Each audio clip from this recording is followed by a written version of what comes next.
হতাশাগ্রস্ত হয়ে বান্দা যখন কাঁদতে থাকে আর ডাকতে থাকে, ইয়া আল্লাহ, ইয়া রহমান, ইয়া রহিম, ইয়া হাইয়ু, ইয়া কাইয়ুম।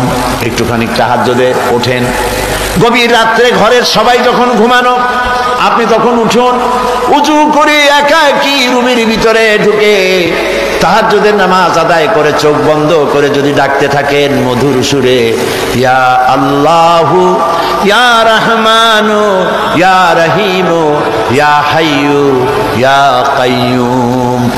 আল্লামা ইকবাল বলেছেন, দিল সে जो बात निकलती है असर रखती है पर नहीं मगर ताकते परवाज रखती है। দিল থেকে যে কথা উচ্চারিত হয়, মুখের কথা আর মনের কথা ভিন্ন রকম।